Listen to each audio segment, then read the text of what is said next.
Hello everyone, my name is Sam Ronaldo and today I'll be telling you guys about price ceilings and price floors in the US market. So this first slide I'll be looking at is actually from an article I found called Price Controls Explained by Mr. Kenton. And he states that the price ceiling is considered the mandated maximum amount a seller can sell items for. And this is where you have a certain item and the government's going to go in and they're going to have lawyers who will set this price for that item.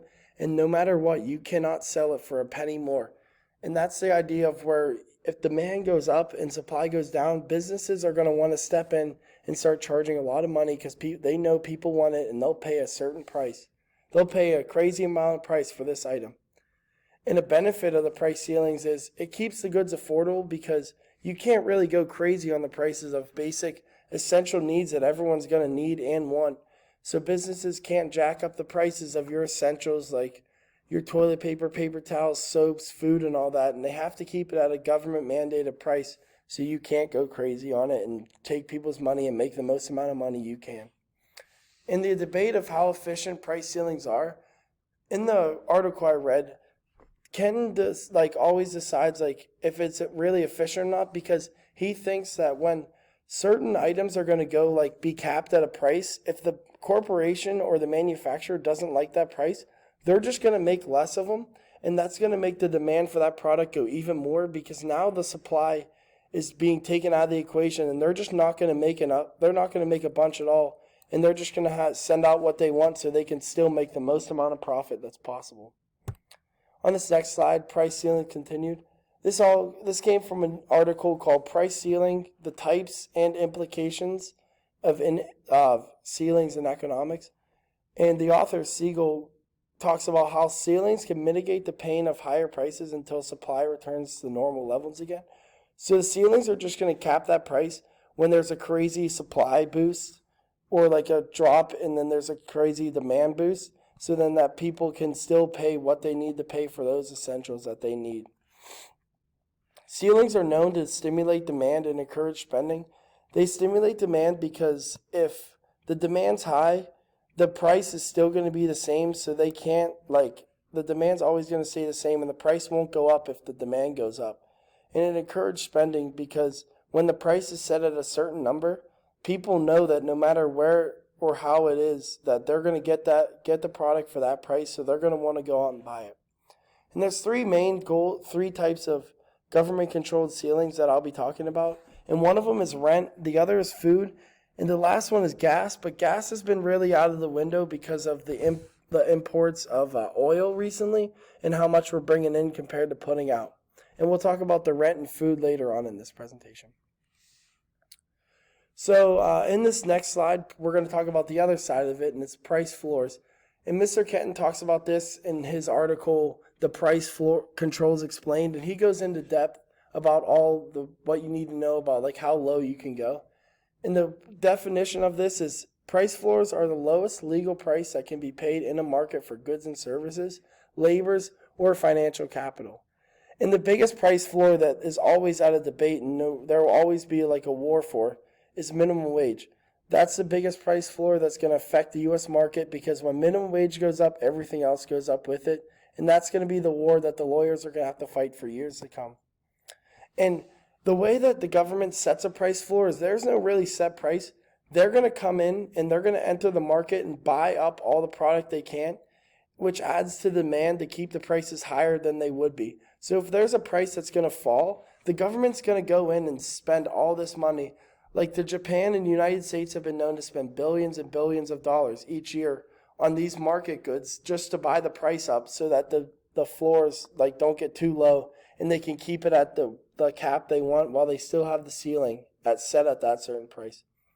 The two main price floors are the binding and non-binding, and in this next slide we'll talk about that. So on these images on the right here, this is from an article on thismatter.com, and it's the economics price control. Up top here, your middle line is your equilibrium price, and your top line is the ceiling above the equilibrium price, and then your bottom is the ceiling below. So when there's a shortage, your ceiling's going to drop, but your supply and demand here on the right are always going at a constant, and then the equilibrium price will just decide whether it's going up or down. And then on the bottom, here's your price floor. Your equilibrium price creates a surplus up top here, and then on the bottom here, the price really has no effect on the bottom under the equilibrium price because it can only go so low. And here's a quote that I read from Corporate Finance Institute, and they wrote an article about price floors. And the economics estimate that high-income areas of the world, including the United States, Japan, Europe, they spend roughly $1 billion per day in supporting their farmers because these goods that they produce are essential to like all the other goods. Like, so you have your wheat and all that now plays into bread and all those prices, and then your fruits play into all your other prices. So they want to keep that floor as like high as they can to stimulate the market and keep the money flowing. And price floors have never really played an effect on supply and demand because they're only really the bottom. When the ceilings affect pretty much all the supply and demand, because if you raise the ceiling, then you raise the prices and demand's going to go down. But price floors have always stayed the same, and they really just fluctuate with the equilibrium line. In an article I read about the rent control by Mr. Block, he talks about rent ceilings as like, there's like your realtor can only raise rent to this certain amount of price no matter what. He can't go over that price, and that's just to stop people. When you go to an area where people want to move in, there's high demand of people looking for like apartments. The realtors can't just boost up the rent price so they can make more when they know people need houses. And the first ceiling was ever established in New York during World War I, when all these people came back and moved into New York. People started boosting rent for the apartments and the prices were crazy. So then New York stepped in and capped it at this amount of price. And the rent control causes shortage, wear, and tear on the product's quality, because when you have like, if you can only price this unit at so much, they can only do so much. If they're not making a lot of money, they can't fix it up as well, because if they put $1 million in, fix it all up, and the rent ceiling only goes up a little, they're going to lose money because they're not going to get back what they put in. And the biggest debate now in the U.S. government is if the government should be able to step in and control the food prices. And there's a big article on CNN about like government controlling food, and economics are skeptical about capping the food prices because they don't really know they know what the market is, but they don't know how to control it, and they don't know when it's going to shift. So they come in and set a price for tomatoes and supply goes way down, but demand's up.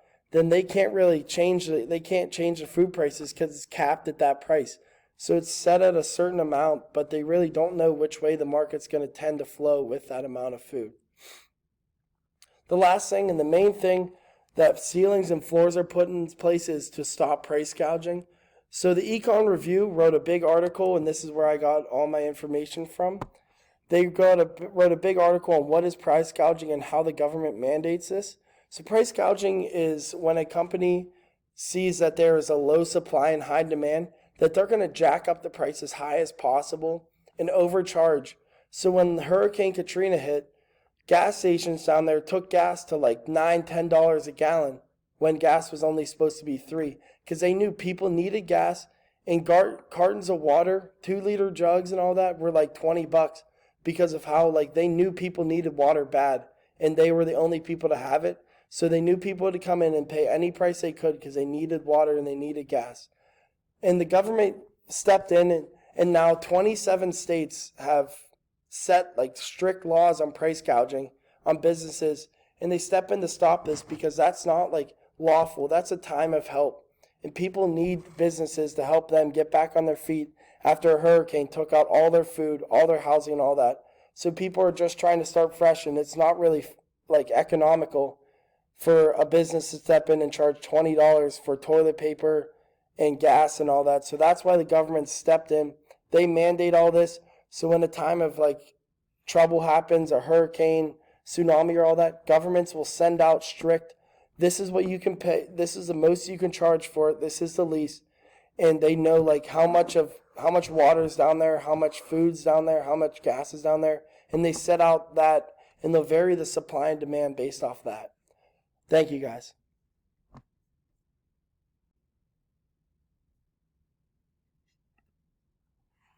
And one last thing here. This last slide's my reference pages. Here's the 6 references I used for my articles, and all of my information came from these 6. Thank you.